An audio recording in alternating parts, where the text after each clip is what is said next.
Ευχαριστώ πάρα πολύ. Γεια σας. Συλλογείτε να περνούμε. Σίγουρα πάνω.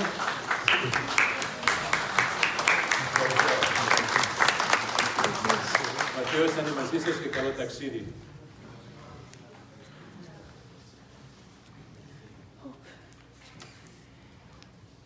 There is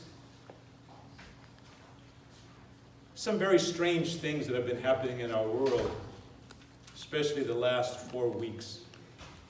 And I don't know about you, more than everything that's going on in the globe, what bothers me more than anything else is when I find and I read stories about individuals who end up taking their own lives.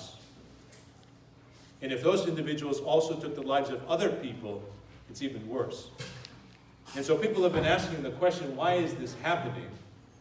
And all kinds of political answers, educational answers, societal answers.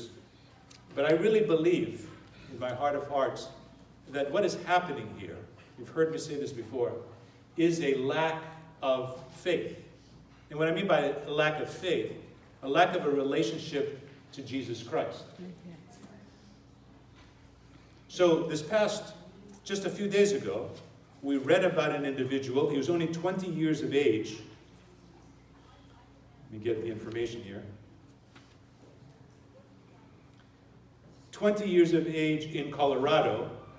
He was heavily armed, 20 years old now, heavily armed, and he went to a park where there would be children, an amusement park, and he was planning on massacring children. Something must have triggered in his brain, maybe his conscience. And although he was fortified with armaments, and he was in a bathroom getting ready to do what he was going to do, as soon as it opened up, he decided to kill himself instead. So he killed himself, and before dying, he on the wall, he wrote something and said, "I am not a killer." And then he killed himself. Something inside of him was keeping him from doing it, but there was something else inside of him that was saying, "Go and kill. Yes, do it." And this is the fight that goes on in each and every one of us, the good and the bad. We know what we should do, but oftentimes we do what we shouldn't do. So fortunately, he didn't kill other people, but unfortunately he took his own life. A lost soul, I think you would agree. And then prior to that, in the state of Maine, what was it, 2 weeks ago, 3 weeks ago? Another individual, again heavily fortified, killed so many people, and it was the most individuals that have ever been massacred in the state of Maine because of that. He was an Army reservist. 18 people injured, 13 others were killed in the fight. And then we needed to find him. He was a pro. He understood how to do it. He went into the forests of Maine. If you've ever been to Maine, I personally said they'll never find him. And they did find him, however. And what was the result? He took his own life as well. He took his own life. In his memoirs, because people were asking why did he do this, in the memoirs they found that he had psychiatric attention in the past. Just psychiatric attention. They gave him some drugs. And that he was hearing voices. Here we go again. Inside of us. Do this, don't do that. He killed, went into the forest. He could have disappeared if he wanted to. Supposedly he bought all kinds of survival gear. But again, something inside of him said, no, kill yourself. He killed himself. And then yesterday, there was another one. And this one you all know, this individual, or I think you do. He was a star, an actor in Friends. I'm sure you saw this, Matthew Perry. He died in his bathtub. He died in his jacuzzi, it said. And while he died there, afterwards, people opened up his book that he wrote last year. And in the book, he introduces himself this way. He says, "Hi, my name is Matthew. Although you may know me by another name," his acting name when he played in Friends. Then he says, "My friends call me Marty. I should be dead." End of quotes. This is the way he starts his book. And then he was only 54 years old. Yeah. He was making $1 million every time a show was shown. So think how wealthy he was, how much fame he had. He had everything in his pocket, so to speak, but he was a troubled individual. A friend of his said the following. She said, "Oh no, Matthew Perry, what a troubled soul. May you find happiness in heaven." End of quotes. So I was thinking about that yesterday, and I'm asking myself the question that I ask you. What do all three of those people have in common? From a spiritual point of view, I can tell you what it is. We have been educated to be able to detect these kinds of things. And I'm not saying for sure, but I would venture to say I'm pretty close that they carry hidden guilt. Guilt. Hidden guilt. Only they know they did something or didn't do something or something happened in their life and they're hiding it. They think they're able to hide it. And before you know it, it festers in our souls. And if we're not careful, that festering of guilt in our souls can destroy us. Ultimately, it makes us listen to Satan or evil that loves guilt.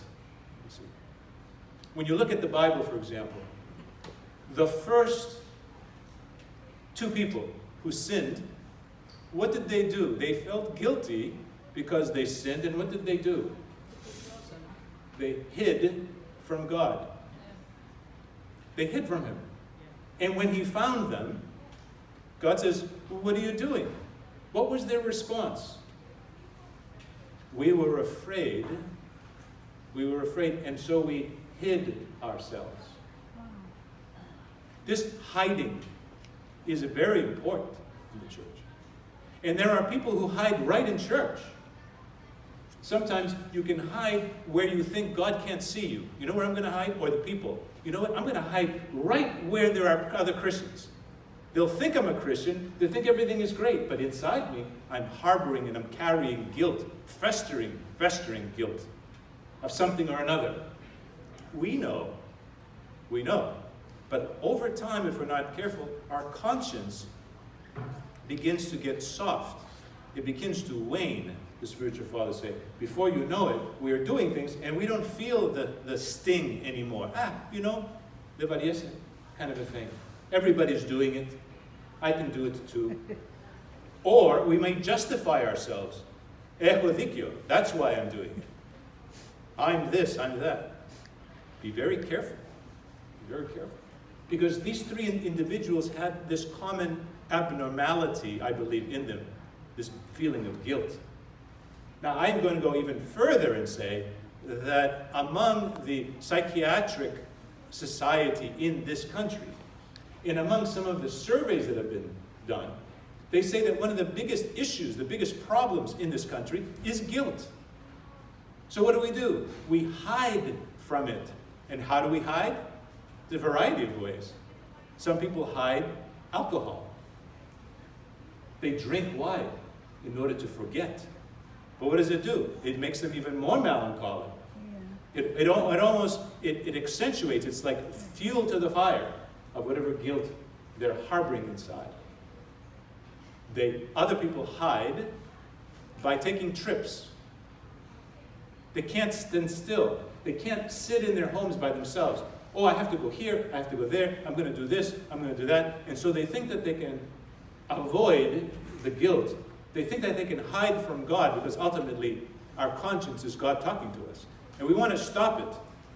I'm going to drink, I'm going to take alcohol, I'm going to buy things, I'm going to go take trips. This isn't anything new in Scripture. Scripture is replete. This is one of the main themes of Scripture. That's why the first ones are Adam and Eve, hiding. See? Other people hid too. Jonah, God told him to do something, he said, I don't want to do it, he ran away. And what happened? He got into a whale, ate him, swallowed him. And he was in the belly of the whale when he came to his senses. There are other people that hid from God. Look at Zacchaeus. I'm going to hide up in a tree. He won't see me. I'll be able to see him, but he won't see me. But what happens? Jesus is walking by, and although there's so many people around, hey, come down from there. He comes down, and what does Zacchaeus do? He recognizes his guilt. Jesus is visiting his home, and he says, you know what? Forgive me everything that I've done. I will give back to everybody that I have defrauded fourfold. See? Guilt. Again. Look at the Samaritan woman at the well. She went late when all the other women, she was hiding from other women. I'm going to go alone. No one's going to see me. Why? Because she had 5 husbands. Jesus saw it. He knows. Right? I can go down the line over and over and over. Look at the prodigal son. The prodigal son, the same thing. He leaves his father to go what? To a distant land. Away. If I can get away, I can do whatever I want. Everything is going to be great. But then guilt comes. And it eats away at us. And instead of killing himself, he could have. What does he do? No, I'm going to go back to my father's house and ask him to forgive me. See? And the beauty of the story is that even when he was far away, his father saw him, it says in the story. These are beautiful, beautiful truths that we need. They're not parimias. They're not They're not things that are not true myths. Right. They are real. These things, right. And they affect each and every one of us on a different level. There's not one person here today, if we are honest, all of us, that do not harbor some guilt in us. And that's what confession is. Whether we do it directly to a priest all the time, if we're a monks, or we do it once in a while to a clergyman in a parish, or we do it directly to God, but sincere confession. Forgive me and help me not do it again. Help me change. Because if we don't, like I said, things happen. David, who wrote the Psalms, harbored great guilt. All of his Psalms are nothing but talking about, oh my God, the things that I have done, please forgive me. And so the Psalm that I want to share with you, I recommend it highly to you, is 139th Psalm. You know it, but listen to it now after I have said what I have said. And knowing that David, remember what he did? He had the husband of a woman that he wanted to be adulterous with killed, so that he can now harbor her. One of the greatest of saints wrote the Psalms of the church, David, and yet the greatest of sinners. What's the difference? The difference is he repented. Listen to what he says. You have searched me, O Lord. And the Hebrew word here is to search, is to dig. You know me. You're in there. You search me, O Lord. You know me, it says. You know when I sit down and when I rise. You know my thoughts from afar. You discern my going out and my lying down. You are familiar with all of my ways. Before a word is on my tongue, Lord, you know it completely. You hem me in behind and before. You lay your hand upon me. Such knowledge is too wonderful for me. It's really, the wonderful is not good translation there. In other words, it's awe.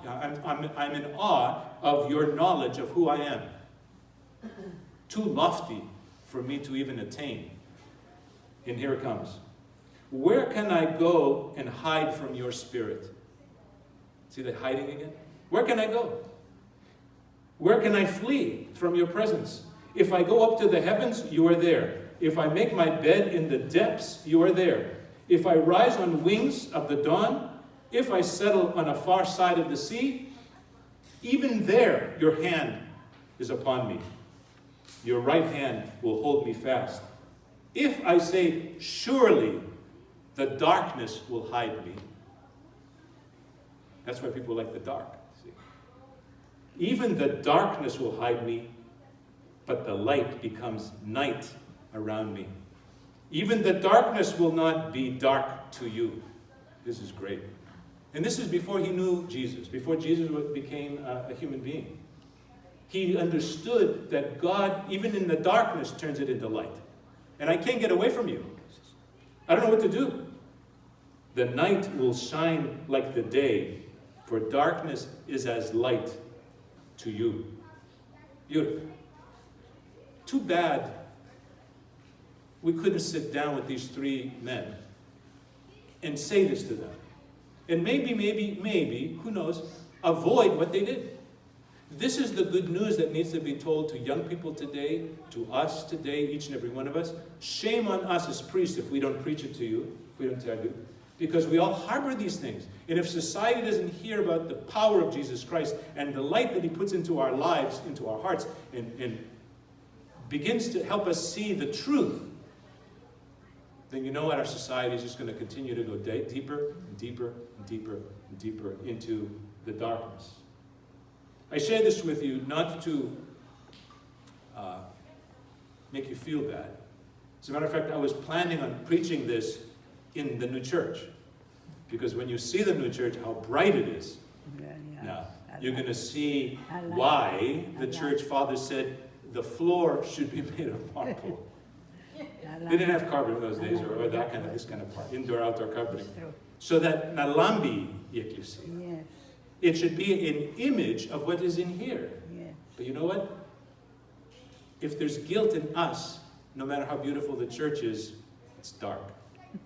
So let us all pledge, as we move into a new chapter of the parish of Tispanagiyas, that we try to clean up whatever is dark in there, let go of the guilt, and like Adam and Eve, let Jesus reclothe us, so that when we enter into the church again and we have the festival, and we have people here, people can say, I like that church.